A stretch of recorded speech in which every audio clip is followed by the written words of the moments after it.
Welcome back to another episode of the Mindful Hunter podcast. I'm your host, as always, Jay Nichol, and you are officially the second guest in the Mindful Hunter studio. Thanks for having me. I think Spencer is the only other person who's been in here. So for those of you who don't recognize Simon, you've been on the podcast once before. You're a buddy of mine from the Archery range. Although, funnily enough, we have like past history, but we didn't actually cross paths. Yeah. We just have a lot of very mutual friends from a weird music background. Yeah. Yeah. So what we're actually here to talk about today is your first archery buck. But I thought some interesting background and stuff would be interesting first. So we've spent the past couple visits restringing your compound bow. Yep.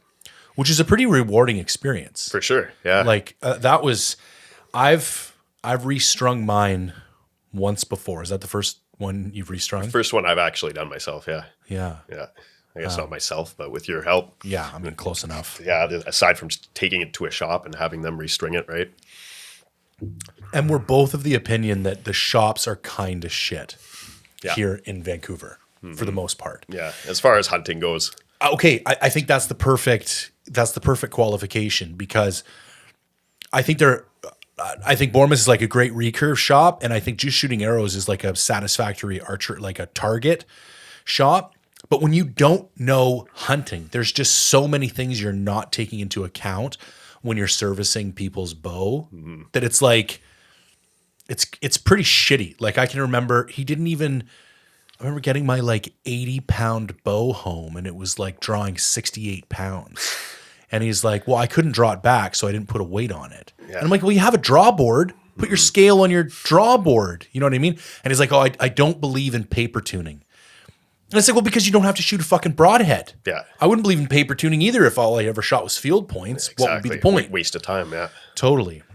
So it was pretty rewarding to restring the compound bow. I kind of have this like little dream of starting a hunting archery shop. Yeah. In Vancouver. It would definitely fill a niche. I think so. Yeah. I think so. Apparently that one in Kelowna is pretty decent. Yeah. I think it's called Hardcore Archery. Boorman has definitely come a step up since they've got Nathan. He's definitely brought them into the new millennium or whatever, you know. But right. But before it was definitely it was a struggle there. I've only went there once, and it was a woman. Yeah. I can't remember what her name is. She's an interesting character, man. Yeah. She's pretty full on. Yeah. Okay, so let's do a quick recap of your background. So how long you been hunting for now? I believe this was my 4th season. Okay. Yeah. Okay. Yeah. And this is your first archery buck. Yes, sir. Okay, well let's get it on the table. Let's hear the fucking story.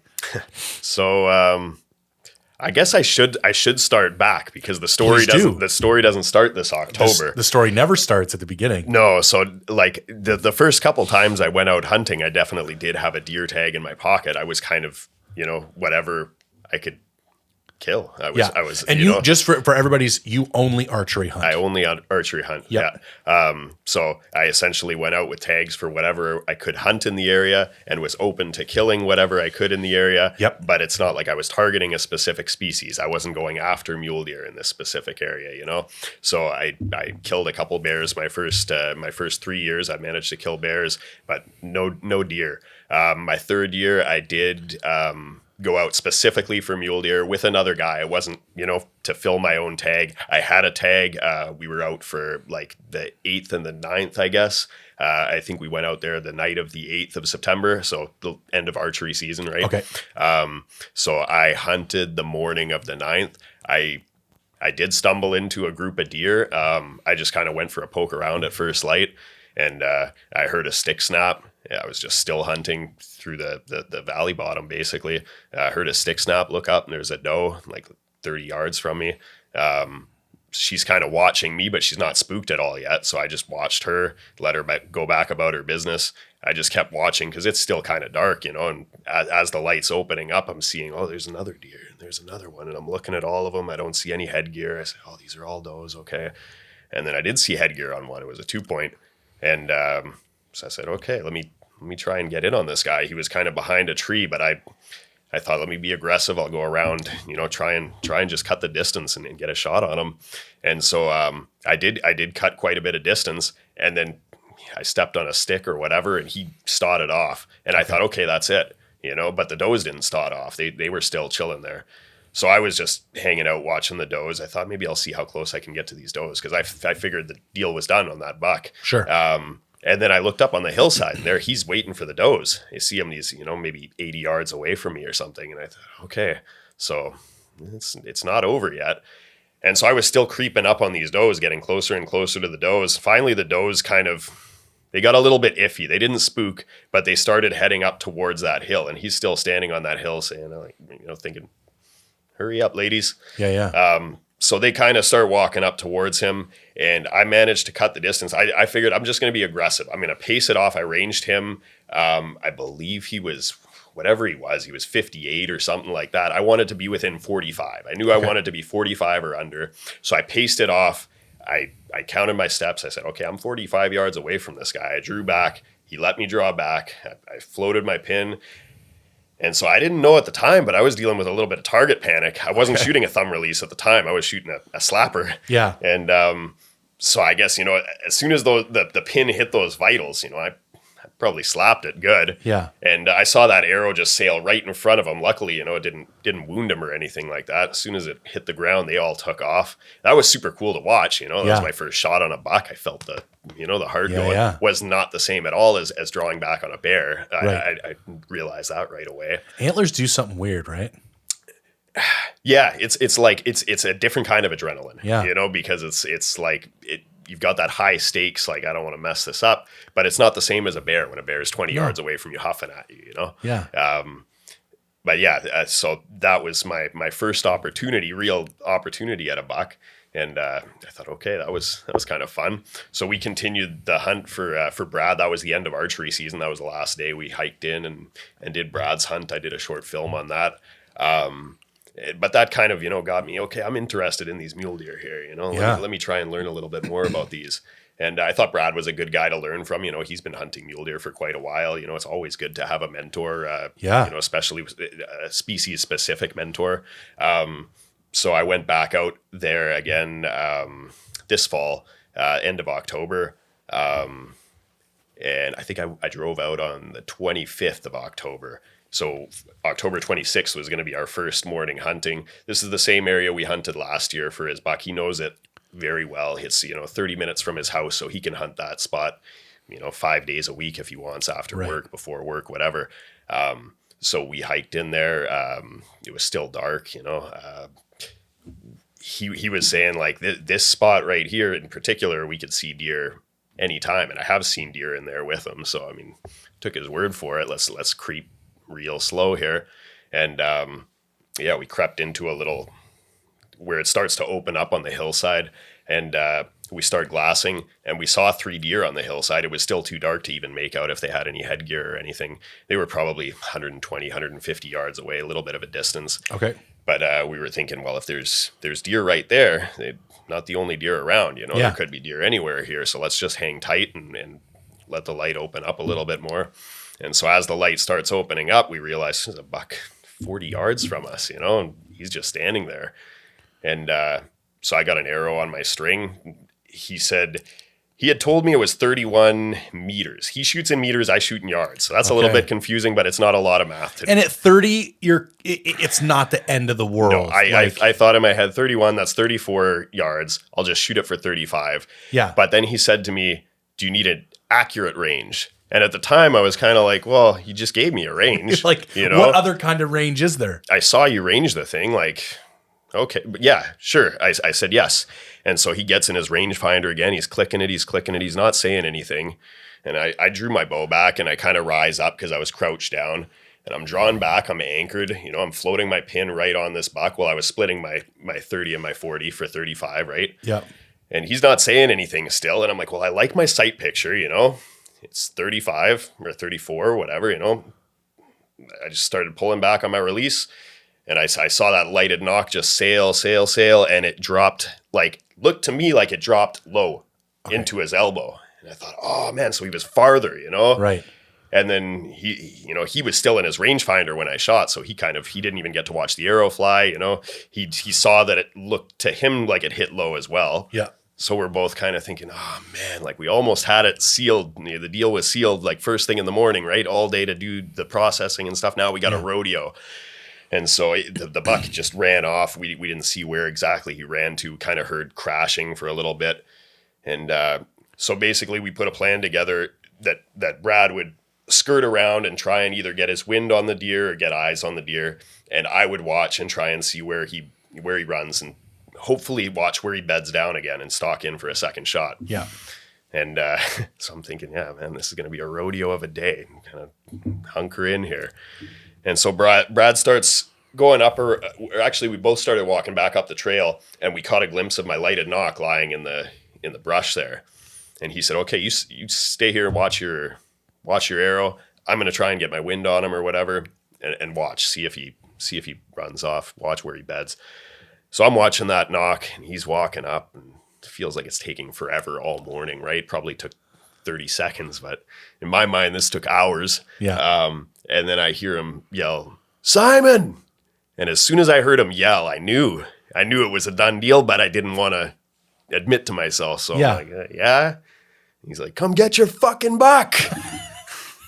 So yeah, that was awesome. So what happened? Okay, so the buck was uphill from me, and so it was a perfect hit. Drilled him right through the center of the heart. Yeah. But that knock was sticking out just a little bit, like downhill, okay. right? So that lighted knock was sticking out right about here. It looked like it hit him in the elbow, but it was a perfect hit right in the heart. Okay. So it just kind of fooled us for a minute there. Wild. That's the fun of bow hunting, though.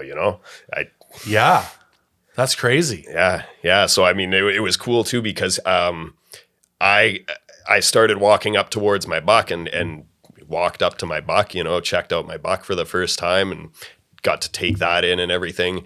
And I didn't realize he was filming all of that. So that was totally just a cool, candid moment of, I got to watch that after, like my reaction to walking up on my first buck. That was kind of cool. And what did you think when you walked up on it? Like as far as size and everything goes, like body shape? I was happy. I was happy. Yeah. Cause I mean, I had drawn back on a spike buck last October, and I just wasn't feeling it, like I remember that. The shot opportunity wasn't. Weren't you on like a cut or a pipeline or something? He was kind of like in a little. It wasn't a cut. It was like almost a little swampy area with really tall grass, and the grass was basically up to his necks, So I could have shot him right in the throat. I had a visible shot of his throat. I didn't want to take that shot. No. I couldn't see exactly what angle his body was, so I was like, I could just drill him like he's frontal, but I don't know exactly. He could be sideways, Yep. And also he's just a spike, I was kind of thinking this. I don't need the meat that bad, right? Yeah. Like, I mean, I'm hunting for meat, but I'm not going to starve if I don't get it, right? Yeah. So I would like to take at least a buck that's, had a season or two under his belt, right? So this is a 2.5, 3.5-year-old deer. I'm not an expert on aging, but it was a decent little buck, Yep. He had a huge neck on him. He was already nice and swole up for the rut. And he was actually, this was the coolest part of the story. Brad had sent me a picture probably 2 weeks before, and he said, "This buck's 11 yards from me. Could you hit this guy with your bow?" And I was like, "Man, that's a decent little buck, like I would love for a buck like that to stand still for me for a shot." And he took a little video of that buck too, like a 30-second video, because you couldn't really tell in the picture. You could just kind of see, he had a decent little frame on him. But I went through that video frame by frame, and that was actually the buck I shot. So that was kind of cool. Wow, everything comes full circle. Yeah, exactly. Yeah, I mean, that buck was just hanging out there in that burn, and Yeah. yeah. It was funny. I was listening to a podcast the other day, a meat eater podcast, and I know it doesn't have anything to do with mule deer, but apparently a Coues doe lives in an 800-meter circle. Wow. Her whole life. That's incredible. That's crazy. Like less than a kilometer. Yeah. And the bucks go further, but because the bucks are so driven by doe behavior when it comes to the rut, and I've done enough Coues hunting that I concur with their assessment that when you see a Coues buck, you're going to keep seeing him in the same spot over and over and over again. Right. Unless something crazy happens. Yeah.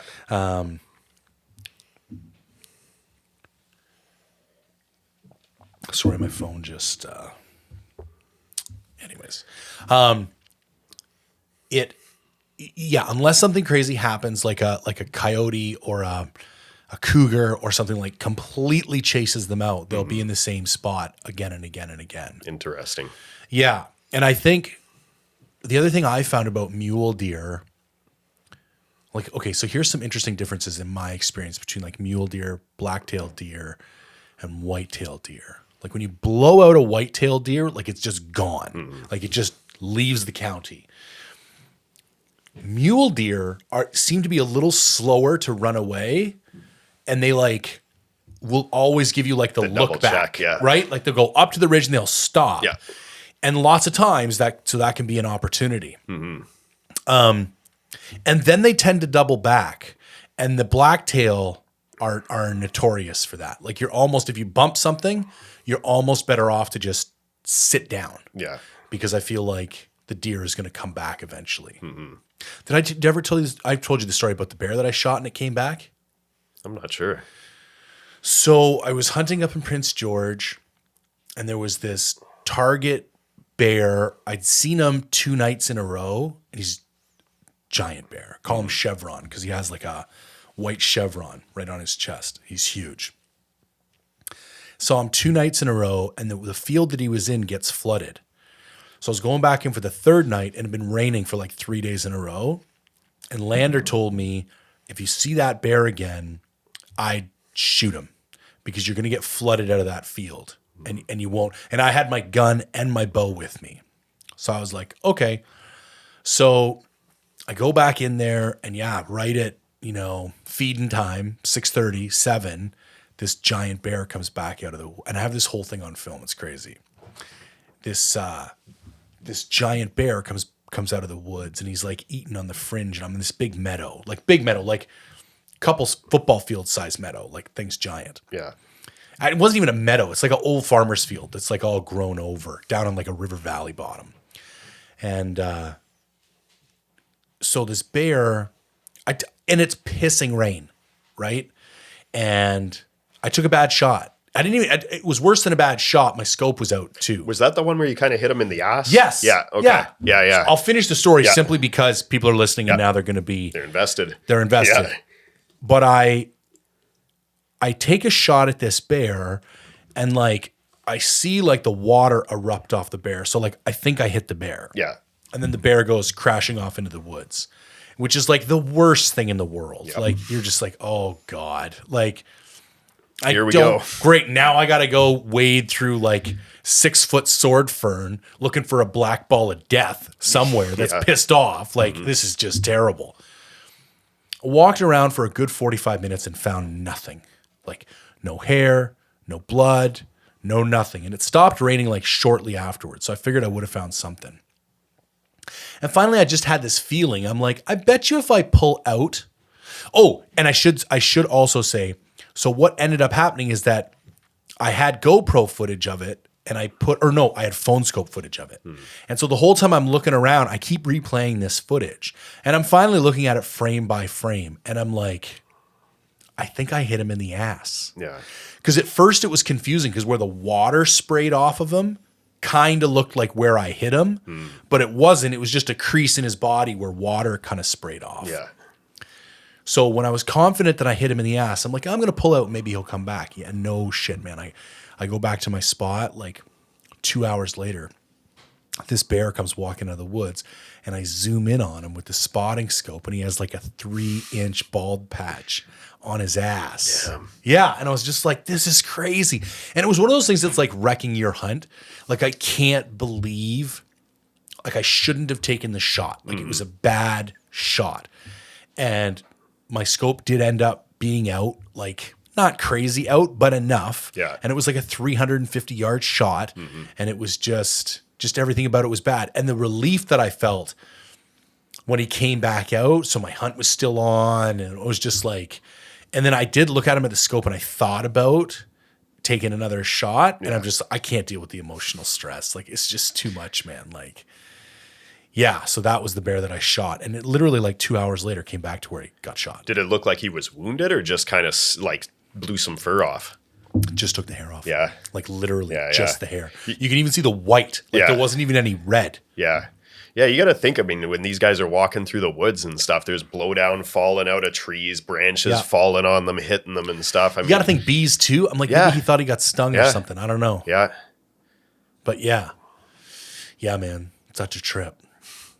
So what's your, in hindsight, or like, how is this, are you like more into deer now? You less into deer now? Like what's your plans for the year? I definitely am more into deer, and Yeah. I want to do like some typical like high country stuff, like Yeah. this spot is like, it's funny because it's decent elevation. He mentioned to me, like, he kind of makes fun of me, all the huffing and puffing I do, and he's a lifetime triathlete, right? And I'm a 5-rep weightlifter, right? Yeah. So he's always making fun of me at huffing and puffing. And then he like messaged me a while ago. He's like, I just realized you're at a huge disadvantage coming up here. The elevation difference, you're living at sea level in Vancouver, and the interior here where we're hunting, it's not low elevation, Right. but it's not typical alpine country. It's still pretty heavily timbered. Yeah. It's burned, so it's less timbered than it would naturally be. Yeah. But I like to get into some nice alpine basins. I've got some spots in mind that I'm going to try and scout hard this summer, and at least try and put something together in September. I know I'm going to have to fail a few times before I get a legit stock, to come together. But Yeah. that's what it's all about, right? Failing and learning from your failures. Yeah, man. 100%. Yeah. And if you go into it ready to fail and you succeed, all the better. Yeah. So what's your year look like for hunts then? Do you got anything planned? You going to do some spring bear? Definitely going to do a lot of spring bear. I don't have anything like concrete planned, but I mean, I'm just going to try and get out as many long weekends and stuff as I can. May is my best time, like in my spot.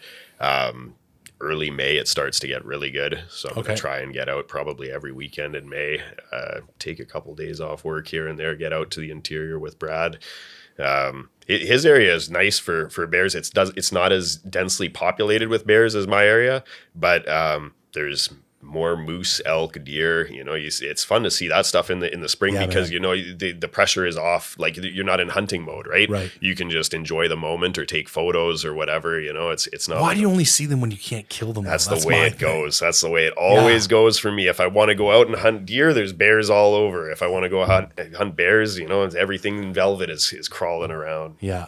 But it's fun to see, everything's fresh, the new cubs and new fawns, new calves, it's cool seeing all the new growth. I love spring in the mountains.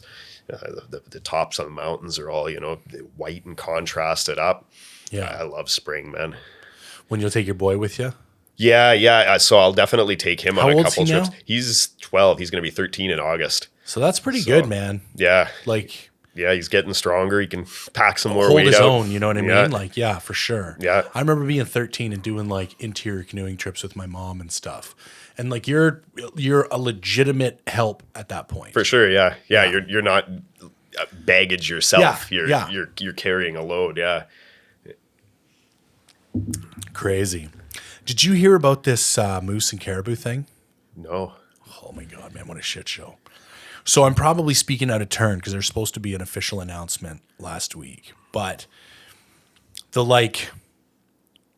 10,000 foot view, or the Coles notes here, are that there was some treaties in the Northeast, or there's some First Nations in the Northeast in like the Treaty 8 region that went to court because they thought, because of the extreme resource extraction, their hunting rights had been infringed upon. Mm-hmm. And they won in the court case. So you would think the natural response would be a reduction in resource extraction activities, like mining, oil, and gas. Well, apparently last week, the province had a closed-door meeting with the two bands and offered to remove all resident hunting for moose and caribou from regions 6 and 7. Interesting. Which is like half the province. Mm-hmm. And so the rumor was that potentially all moose in 6 and 7, or the rumor was in 7B, all moose was going to move to LEH. No more over-the-counter tags. Yeah. And that they were going to remove the caribou hunt entirely. And then I'd applied for a permit to a company for my old man to come on a caribou hunt in 6. And the weird part was they got back to me Monday about his application, and it's being held because apparently there's some decision regarding caribou in the Skeena that depending on the decision that they make, there may be no caribou hunt. And that's over in 6. Yeah. So now it looks like maybe they'll get rid of the caribou hunt entirely from both 7s and Region 6. But continue with the resource extraction. Correct. And so they've used our hunting rights as a negotiation tactic to keep the oil and gas extraction at the same levels it's always been at. And I heard another rumor that what they're actually going to be doing is turning the hunting management over to the First Nations, which, coming from a background in forestry, is actually easier to believe than you would think, because they do it with forestry all the time. Yeah. Like there's crown land that typically the province would manage, like BCTS, British Columbia Timber Sales, would be the stewards of that particular land, and they would decide, what's getting logged, and they're limited by annual cuts that are kind of like handed down by the province, but they're the ones who are in charge of like selling it and keeping the funds, and the money goes back into the province. But there's lots of areas in British Columbia where those logging rights on public land have been given to the First Nation bands in that area. And then the First Nations are the ones who manage those logging rights. Yeah. And decide how much gets cut and who cuts it and if it goes up for sale. And they keep all the money from it. And they're also responsible to do all the road rehab and all the stuff that a typical licensee would be responsible for. But it happens all over the place in forestry. Yeah.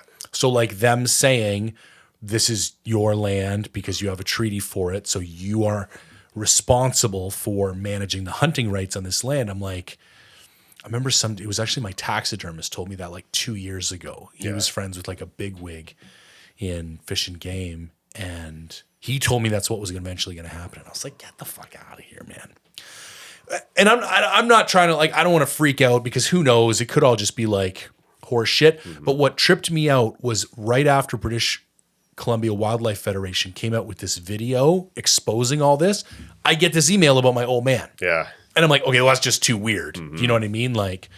So I've talked to the executive director at BC Wildlife Federation, and he's going to come on the podcast, but we want to wait for this notice to come out from the province first. Because otherwise you're just kind of pissing in the wind. Like, who really knows what's happened? You know what I mean? What a time to be alive. There's just shit going on in this fucking country, man. It's just wild. Yeah, makes you want to flee to the mountains. 100%, man. Yeah. 100%. It's funny because people say that stuff all the time, but then when you actually do backcountry trips, even just for 5 days or whatever, it's like you realize how hard it would actually be to scrape a living together out there. It's that's a funny thing to say, but yeah. You also underestimate how disassociated, how quickly you get disassociated from everything. For sure. Yeah. I remember my goat hunt last year. I came out and I'd forgot about COVID. Yeah. Didn't even consider it. I literally what are all these got lunatics wearing masks for?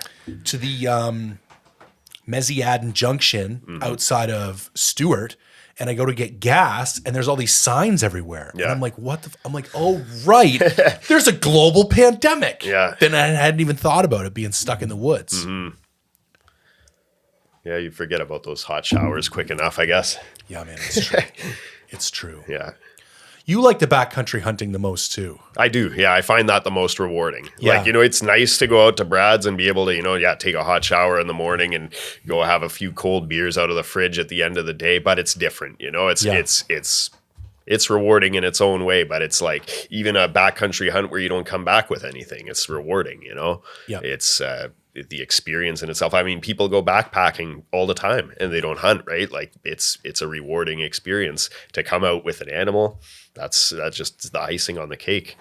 Yeah, man, I'm the same way. I think backcountry hunt, I used to be pretty, I don't know if you would call it ethnocentric, like pretty firmly rooted in my belief that like the way I like to hunt is better than the way that everybody else likes to hunt. And I've changed my opinion on that. I think all hunts can serve a different purpose. Yeah. Like I think the weekend whitetail tree stand hunt, the after work cruising logging roads, looking for black bear hunts, the 10-day solo mountain sheep hunts, like they're all equal in their like huntingness, you know? But I think you need to be like, what am I hoping to get out of this hunt? Yeah. Like for me, what's the purpose of this hunt? You know, like I'm planning this 14-day solo sheep hunt in August. And it's partly like Vision Quest type shit. You know what I'm saying? Like, yes, I'm trying to kill a sheep. And yes, the ultimate goal, like at the top of the list, is like kill a sheep. Yeah.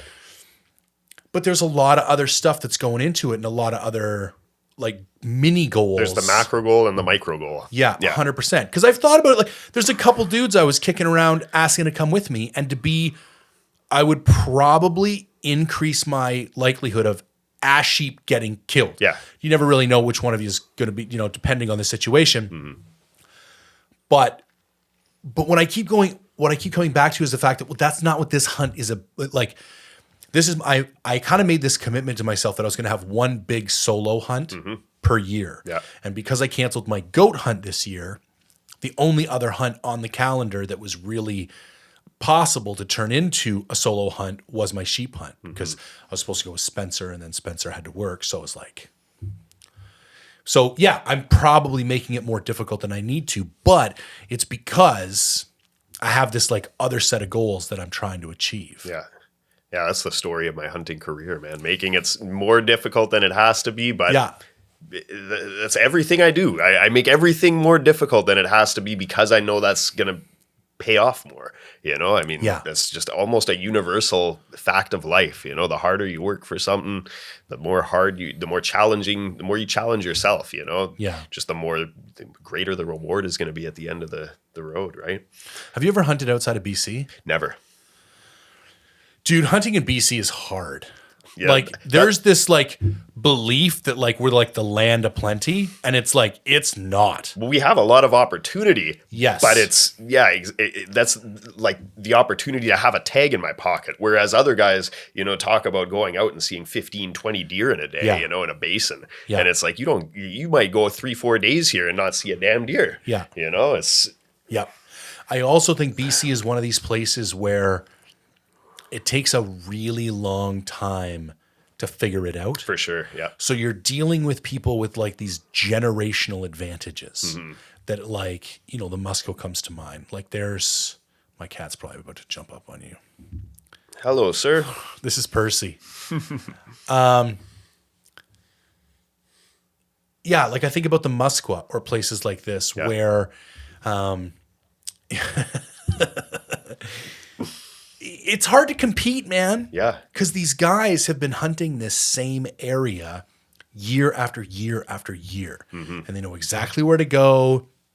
They go in and they get their elk every year. And I don't begrudge these guys, but it's almost like it has made me kind of shift my maybe perspective on what it takes to be a successful hunter in British Columbia. Like I almost think the way we're approaching it, not only is it harder for all the reasons that we've already described, I think it's also less likely to lead to success because the way British Columbia is built, like I think you're better off like just really getting to learn like one particular area. And it's tough because it's such a huge province, and it's like, you know, Yeah. you could be scouting your one little spot that you're scouting, and then you just slip on whatever Bing Maps, whatever you're using, you know, and all of a sudden you're in this other really cool basin, and it's like, shit, this is just across the valley. Yeah. Like, that's a whole nother place I can explore, and it gets dangerous, man. But that's the nice part about BC is I believe that the hunting for the most part is much more spread out. Like when you talk to a lot of guys in the US, they're talking about running into 3, 4, 5, 6 hunters in a day, you know, just out hunting the same patch of land, right? Yeah. I don't run into anybody where I am, you know, like I packed out that bear full on my back, and I had guys saying like, whoa, you should have put flagging tape all over that thing. And it's like, you don't understand where I hunt, you know, like Right. I've never seen a soul in there, right? Like, Yeah. I guess you could, I don't know. Different, it's a completely different vibe than other places where they get, you know, a week too. They get like a week of hunting season, and they're all jam packed in with each other, you know, like I guess maybe some places might get like that for archery season here, but I don't even see people out in archery season. Nobody generally. hunts archery season. You know, you'll see guys on the road with a bow or something, you know, they just listened to a Joe Rogan podcast last month, but you know, I don't see people out there hunting, you know, packing stuff out with a bow. It's also because there's no reason. Like there is no incentive. benefit to no incentive to hunt with a bow in British Columbia whatsoever. The one incentive that I can see is potentially they're going to be that you're going to see bachelor herds of bucks in the high country when they don't want to be scratching up their velvet, right? So you might have access to them that first week of September, but even then, sometimes the 1st of September they've already stripped their velvet. So you know, you might get the interior whitetail late that season season's hunts. not too bad, you know. And even from being there last year, though, like the second week of that is even kind of shit. Like I didn't see a whole lot of buck or rut activity. I think that first week is probably pretty decent, but when you look at places like the States, like except for Utah, if you want to hunt elk in the rut, you better pick up a bow. Yeah, there's a whole reason I picked up a bow because I wanted to hunt elk in the rut. Yeah. And there's still something, like I've done a lot of hunting in the States, and there have been places I've gone where, I mean, I've run into dudes at trailheads, but if I think back to all the backcountry hunts I've done, I never run into anybody there either. Yeah. People complain about it a lot. I've never gone to Colorado. That place is apparently a shit show. Yeah. And I know some places in Montana and Wyoming can be a shit show. I've heard places in Idaho can be ridiculous. But again, that's not my experience. Like I think, and everybody still says, well, everybody's willing to go hike now. You know what I mean? You still can't get away from everybody. Yeah. But I think you kind of can. You know what I mean? Like, and I do think sometimes we're going on shittier hunts to have the experience that we want to have. Yeah. Like I think there's probably areas that are more target rich, that have more people, but they wouldn't give you that experience, that hunting experience of this, you know, the solitude and the isolation that you're looking to have. For sure.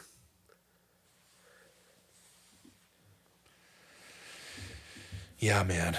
Too much. So what else is going on? Not too much, man.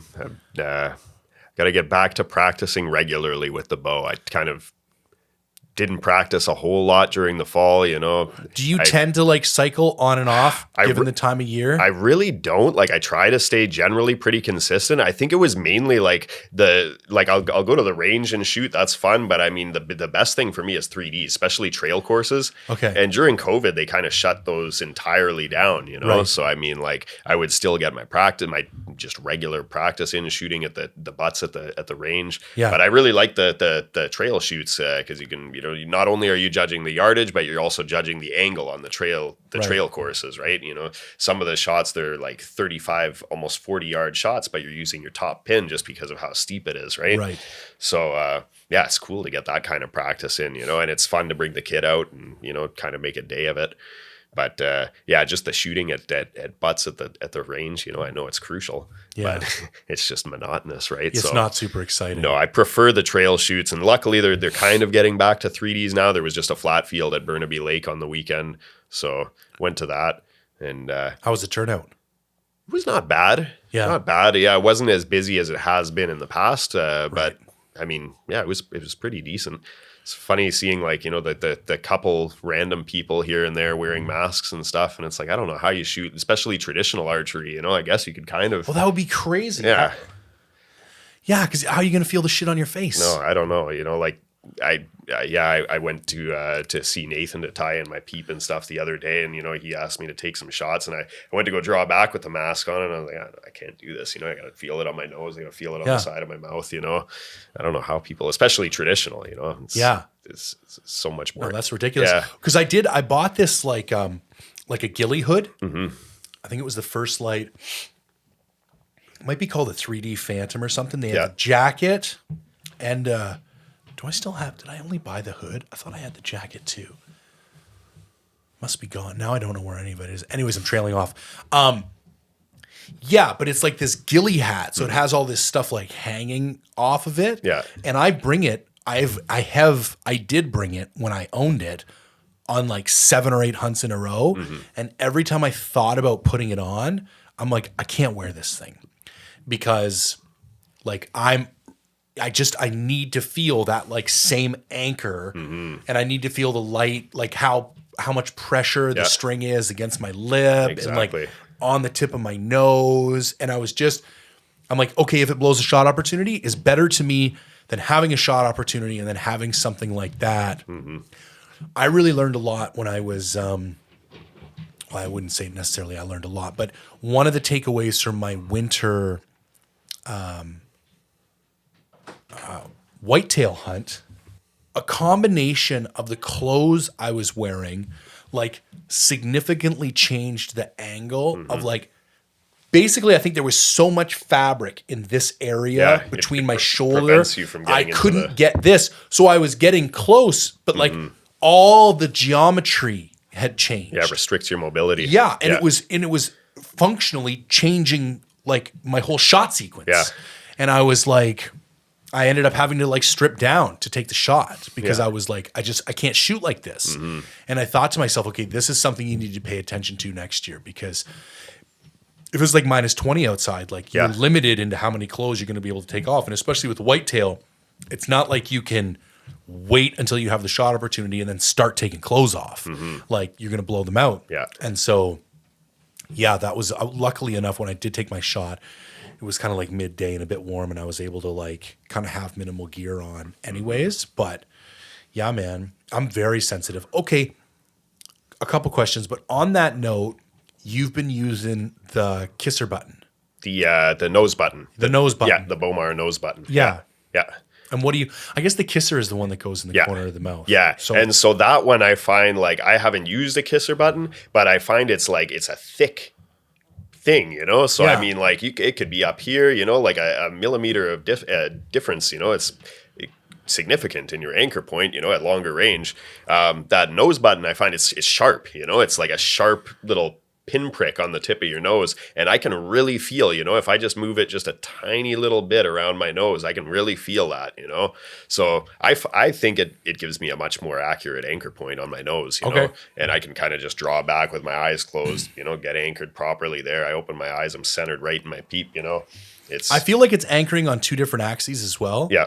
Because you could have the string on your nose, but depending on where you're anchoring, it could be like closer to your D loop or further away from your D loop. Like you're not necessarily on the exact X and Y axis of the string every time. I found the same thing about the string too. It's a little bit thick, you know, it's not super thick, but it's much thicker than that point on the nose button. Yeah. So, you know, it could totally play around a little bit on my nose. And I didn't know that I had that little bit of left and right variance, you know? I listened to him on a podcast about it too. And he said he was very intentional about how sharp it is. Yeah. Because it's supposed to like, kick aggressive. You out of like unconscious thought. And it's like, oh no, this thing is like right there. So you're really paying attention to the anchoring of it. It really prevents you too from like digging your nose into it. Right. You know, you don't get that nose pressure because I've seen some people do that, especially with the side of the nose. Well, and I'm like, and when you're at full draw, you know, if you put your bow in the press and that string in the drawboard, it's so flexible. I don't think people understand that. They think that but at that point with let off, you might only be holding as little as 15 or 20% of the weight of that bow with the string, and the rest is all being held by the cables and the mechanical advantage of the cams. Yeah. You can literally just twist that thing in your hand. Yeah. That's definitely been the cause of many like inconsistencies in my shot is like torquing that or just introducing, you know, inappropriate pressure. Yeah. Like I'm a very much front of the nose guy, and you see some people do the side of the nose thing, and some people are like aggressive, man, like with how much force they put into the string. And I've always been like, I don't know how you do that and get like a repeatable shot sequence. Exactly, because it all becomes just so much harder to repeat when you've got that adrenaline. Yes. You know, like it's one thing to repeat it on the field when you've got all day to, you know, Yeah. get into your anchor and everything. But I mean, when you've got your adrenaline pumping, like that's what I always try and think about. Like, how simple can I make this in the process of, you know, my heart's jumping out of my throat? You know, how can I just simplify everything to the point where I can just go into autopilot, you know? Yeah. And I mean, you can do that with the string, but I mean, you just can't feel the fine-tunedness of it, I guess. Yeah. So what is your, because I was just talking about this on the podcast on Monday night. Yep. What is your typical practice regiment? And then when you've been out of the loop for a little while, do you do something differently as you get back into like archery shape? I think the best process for me, at least when I'm getting back into it, if I've taken some time off, is just go right up to a target for, you know, 100 shots, whatever, you know, like a week straight, 20, 25, 30 shots every morning or whatever, just blank bail with my hinge, you know, just get into my anchor just like I would with my thumb button and just pull and not focus on rotating, you know, like how some people shoot a hinge, but just pulling, you know, because I mean, the way I shoot my thumb button, I just get that trigger into the meat of my thumb there, and I've got my thumb actually pushed into the release, so I can't put it off with my thumb. I just have to pull just like a hinge, right? Yeah. So I just blank bail, you know, just feeling that shot, feeling my back muscles do the shooting instead of, you know, my hand or anything like that. And just getting that feel and then going out to distance, you know, working my way out, you know, starting wherever 30, 40 or whatever, and then working my way gradually out. And I try and do as much practice as I can with the hinge. Right. I hunt with the thumb button still stubbornly, even though I feel like it's So why? So in my mind, I can get it off quicker with the thumb button, but I can't. No. And if you can, you're doing it wrong. Exactly. Yeah. So that's the thing. So I hunt with a hinge. Yeah. And here's the thing. People ask me about it sometimes. And I'm like, their response is always the same. I want the ability to essentially, they won't say it this way, but I want the ability to punch the trigger. To slap it. Yeah. Because every way you explain it to me, well, if it's a little windy and I need it to go off early, or if I think he's going to move and I need it, and I'm like, all you're doing right now is describing punching the trigger to me. Yeah. So you're saying you want to give yourself the option to make a bad shot. Because if any of those things happen and they happen outside of the timing of your shot sequence, you trying to compensate for it in your shot sequence is going to blow your fucking shot sequence. And I have found, and I will urge you to hunt with the hinge. I have for 3 years now only hunted with the hinge. Yeah. And it is so natural. Like it is the weirdest thing, man. Because I only practice with it, and I did the same thing you did when I first switched from an index trigger because of target panic to Joel's shot IQ, went down to his house, the whole 9 yards, switched over to a hinge, and I bought these, it's like the True Ball Flex and the True Ball Abyss, and they're like kind of mirrored releases. A thumb and a hinge. But a thumb and a hinge. So the whole philosophy being you can swap back and forth. Exactly. And the ergonomics are going to be the same and your anchor points are going to be the same and you can, and I think it's a great idea. But everything I was doing with the hinge, I decided I wanted to hunt with the hinge. And there's something weird. Like I've practiced with it so much now. Every animal I've killed for the last 3 years has been with a hinge. That was killed with a hinge. Yeah. That was killed with a hinge. All my bears, except for my first one, have been killed with a hinge. And something happens, man. When I come back to full draw and I set it in, and especially in a hunting situation, as soon as I pick my spot and let the pin float, it's almost like once my mind decides we're good, pop. Okay. Like every time. Yeah. It's the weirdest thing. And you hear people talk about like freaking out and like, because if you don't rotate with a hinge, it doesn't matter how much back pressure you put on it. It's not going to go off. But I think that needs to be solved in your practice routines. Because if you're pulling with that pinky and like rolling through your hinge release Yeah. every time, you're going to replicate that when you're out in the wild. And I do like Joel's whole closed loop kind of mental, like his whole thing is you should be able to stop your shot sequence at any point along it. And that, at first that sounds rather confusing, but then when you actually stop and think about it, and it's like, yeah, if you are not in complete control to the point where you can stop the chain of events at any time, then you need to admit to yourself that that chain of events is out of your control. Yeah, that is target panic. That is 100% target panic. Yeah. And it, yeah, I love shooting with the hinge, man. So Yeah. I highly recommend it. But I do think the thumb trigger hinge combo is like the second best. Because the other thing about shooting with a hinge is it buys you grace. Like if you shoot with a hinge all the time and you pick up its thumb button, you probably get a good 20 or 30 shots before like the old habits kind of start creeping back in. Yeah.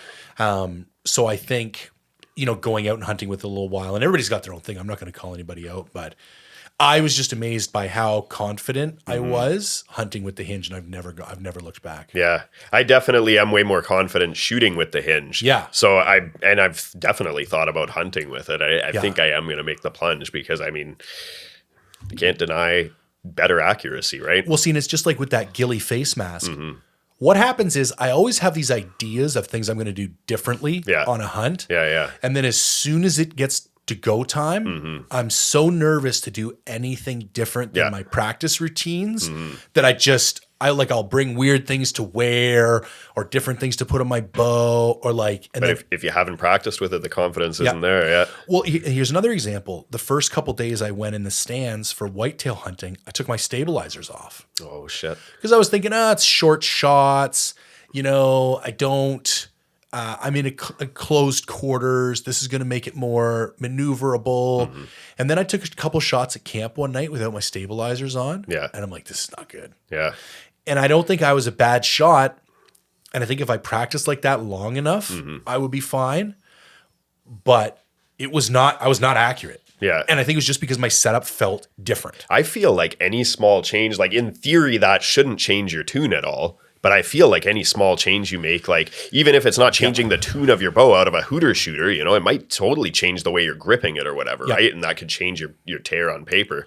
So, and I like a heavy bow. Yeah. Because that was the other thing that I noticed without my stabilizers. Like I shoot a 10-inch front bar, an 8-inch back bar, and probably have 3 or 4 ounces on each. Like I'm probably putting a pound or two on my bow. It's going to make your float a lot slower. It's way going to change slower. Yeah. And that was what I noticed. It was like visibly erratic. shaking in my hand. Yeah. And not that like those nice smooth figure eights. Like I'm good with pin float, and it takes a while to become comfortable with that pin float. But it was a different type of pin float. It wasn't the type that I felt comfortable with. It was very erratic. Yeah, and it's probably 90% a mental thing, But I bet. But that's 99% of hunting, know. If you're not there mentally, you're not going to kill anything. I'm still shooting with the first bow I ever bought. Yeah, me too. Well, not the first bow. First bow I ever took hunting. Okay. I bought like a Craigslist bow before that just to see if I liked it or whatever, right? Yeah. But first bow I seriously bought for hunting. If it ain't broke, don't fix it, right? Well, and I'm nervous now. Like I've been talking about going down to the bow rack to buy a new bow. Yeah. Part of me is also like, I don't know, man. It kills shit. Yeah. Like I don't know what else do I need. The deer don't know any different, right? No, not at all. Like, man, you ever see American Sniper? Yeah. The rifle he had in that, it's all scuffed up and dinged and stuff. I love that, man. My bow's got character now after seasons. It's got blood on it. It's got dirt on it. I love all that. Does your bow have a name? No. I think I might have tried to name it once, but it never stuck. My bow's named Death Dealer. Okay. Yeah. If it came anything, from, it's a the killing sword machine. from a comic book. The Killing Machine. Yeah. I like it. That's a good name. Yeah. Now are you still shooting recurve? Longbow. Here and there. I kind of took a break for a while. I was having some AC joint issues in my right shoulder. Yep. That's cleared up, knock on wood, so far. So I should get back to practicing with that. But I just don't like diluting things too much, Like if I'm going to get back into focusing on compound now and get back in ship shape. If I had been practicing consistently all fall and everything, it'd be a different story. But I mean, I got to put most of my energy into that. So the longbow is kind of just a side project. You know, one day I'll kill something with it, but right now the compound's the priority. And do you think there is any benefit to your compound shooting from the longbow? Definitely distance. Like you start shooting better with the compound further out? No, what I mean is, when you're practicing longbow, is there any indirect benefit to your compound shooting? Right. I definitely did see translation. Okay.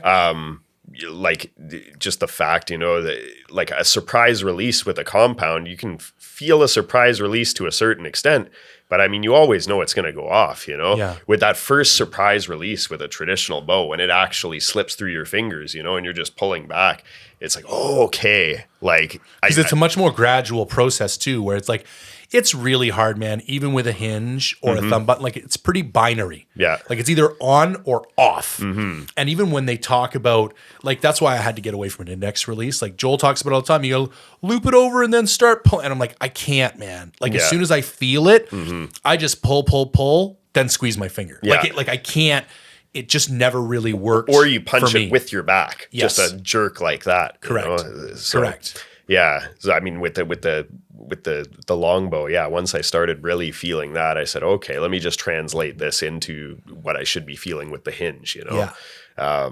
So that definitely helped, and you know, just focusing on the spot you want to hit. You know, not the area that you want to hit, but like a spot. You know, picking just a tuft of hair or whatever, you know, or an arrow point hole in the 3D target, you know, instead of like, I'm going to shoot for generally the middle of the 8, you know, like that's because with a longbow, you know, if you're not focused on a spot, you're going to miss the whole thing. Right.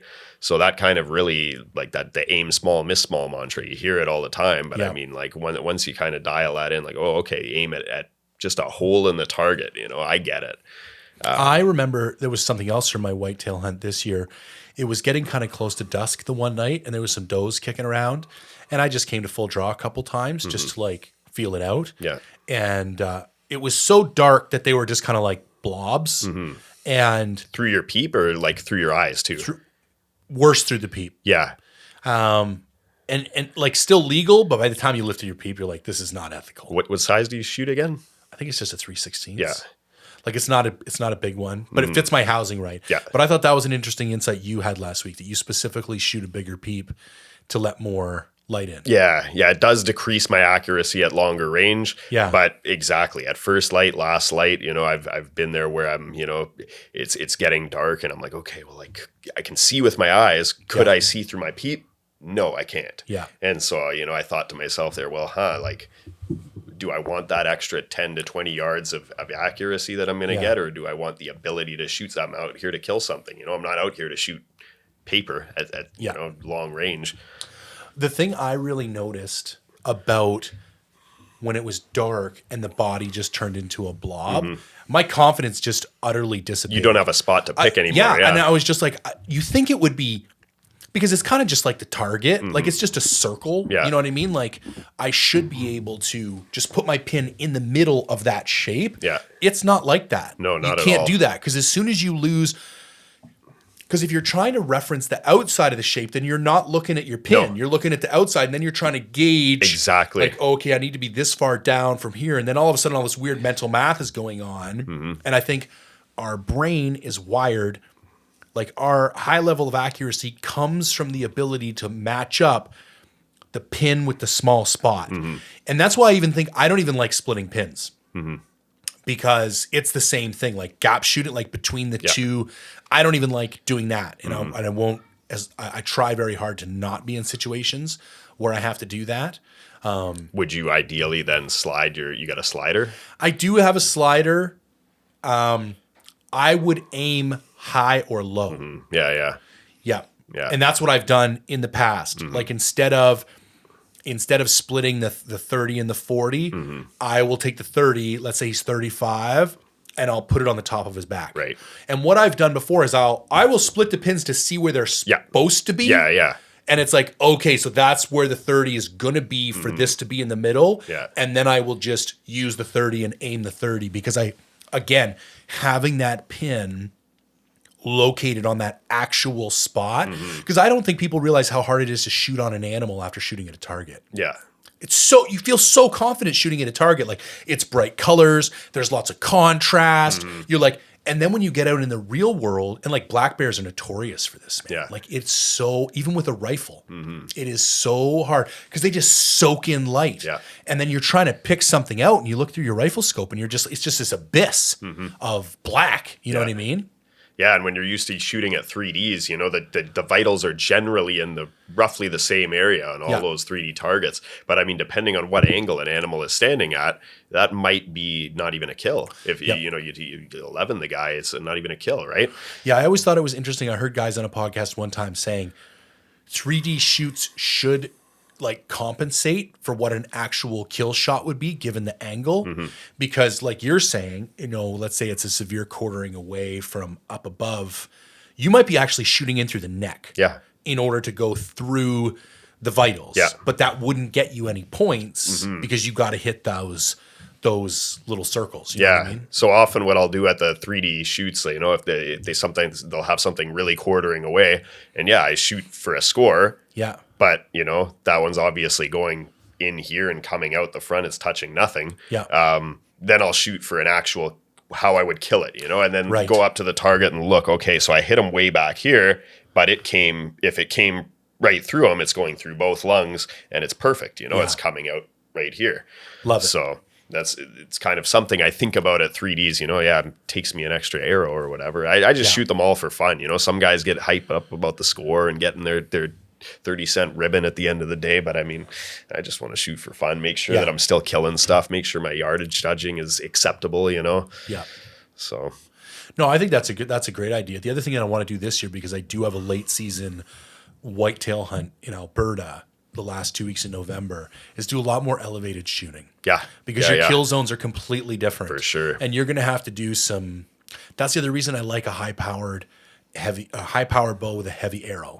It's like you got to come down through the spine or, you know, through the upper rib cage to get vitals because he's right underneath you. Yeah. Like, that's not something I want to be doing with a lightweight setup. For sure. And the first kind of instinct a lot of people have when something is down below them is to point their bow down and draw up like that, you know, but you're going to change your whole everything. Yeah. So I mean, that's something to kind of like a lot of the time at the 3D shoots, they'll have at least one or two targets where it's like a yard or two in front of you, just right down on the ground. So for that, you have to draw back straight and then tip at the hip, you know? Yeah, exactly. And so, and those are funny too, because it's right in front of you. You would think, okay, use my top pin, but sometimes you're using your 60, you know, because it's still arcing.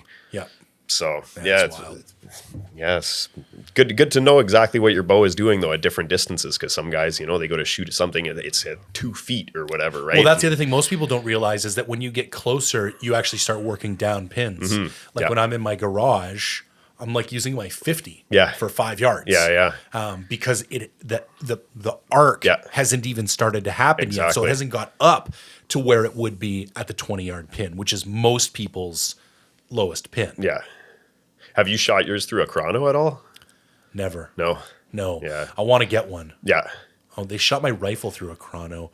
It was funny. I got the custom turret for my rifle today. Okay. And on the top of the turret, it's got the bullet weight, the bullet speed, the bullet everything. So now when I shoot a range, I literally just dial that turret to the distance. Okay. So I don't have to do like MOA conversion or millirad conversion. That's solid. Any of that kind of shit. It's essentially a fixed pins or fixed pin slider. Yeah. Like I literally just dial. Well, no, it's a fixed pin slider that takes into account.